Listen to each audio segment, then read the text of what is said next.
تو ایک دور آئے گا تمہاری اماں اپنی بغل میں لے کر تمہارا بوسہ لے گی، پیشانی کو چومے گی، سینے سے لگائے گی۔ بچے نے پھر پڑھنا شروع کیا کہ پڑھتے پڑھتے پھر 1 سال ہوا، 2 سال ہوئے، 3 سال ہوئے، 4 سال ہوئے، 5 سال ہوئے، 6 سال ہوئے، 7 سال ہوئے، 8 سال ہوئے، 9 سال ہوئے، 10 سال ہوئے، 11 سال ہوئے، 12 سال ہوئے، 13 سال ہوئے، 14 سال ہوئے، 15 سال ہوئے، 16 سال ہو گئے۔ بچے نے اماں کا دیدار نہ کیا اور ماں نے بایزید کی شکل کو نہ دیکھا۔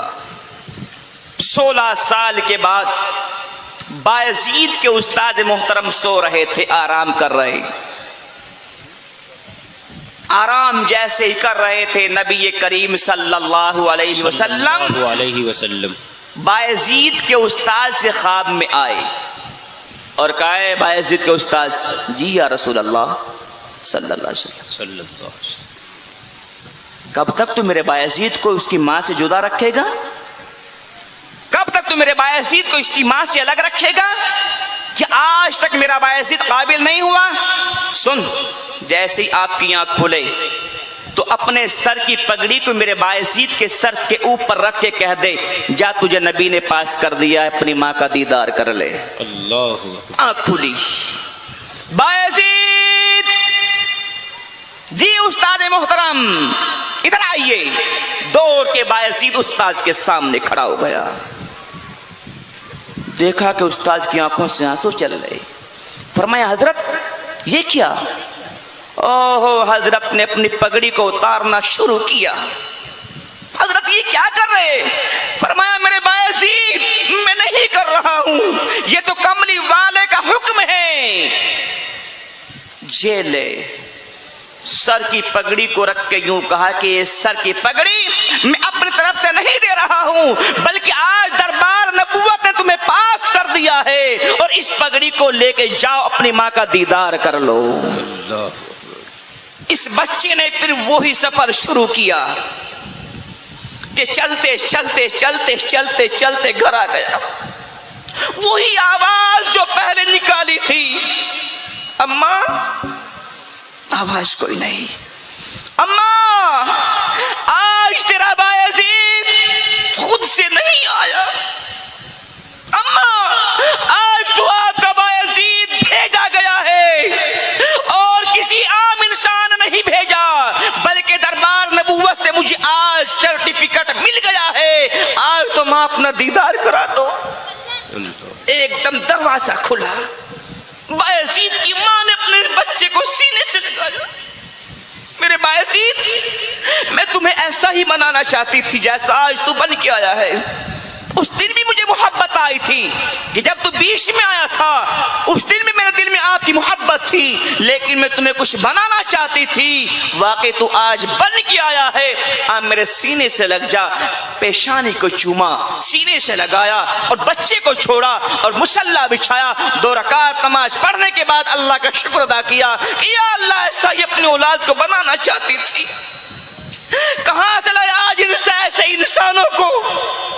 کہتے کہ نبی کے دیوانے ہیں، سر پہ ٹوپی آج تک نہ سکی۔ کہتے نبی کے دیوانے ہیں، نبی کا لباس تک نہ آ سکا۔ کہتے نبی کے دیوانے ہیں، مسجد میں جا کر سجدہ نہ کر سکے۔ یہ کیسے مسلمان ہے؟ اس لیے آؤ آج نبی کی آغوش میں، آؤ آج نبی کے گھر میں آؤ۔ خدائی قسم آج سب سے بڑا خوشی کا دن ہے آپ کے محلے میں۔ کیوں؟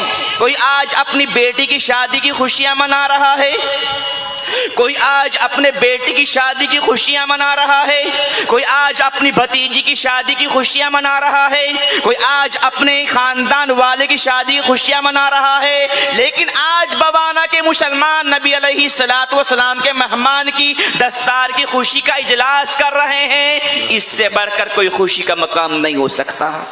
آج آپ کے اس محلے میں نبی کے دیوانوں نے قرآن عظیم کو اپنے سینے میں محفوظ کیا ہے۔ آج ان کے اس سینے کو منور کر دیا گیا ہے۔ جس چیز کے لیے آج یہ سینے دعائیں کریں گے تو خدائی قسم ان کا اللہ ایمان پہ خاتمہ کرے گا، کہ قرآن والے کی دعا بیکار نہیں جاتی، مقبول ہو کے رہتی ہے۔ نعرہ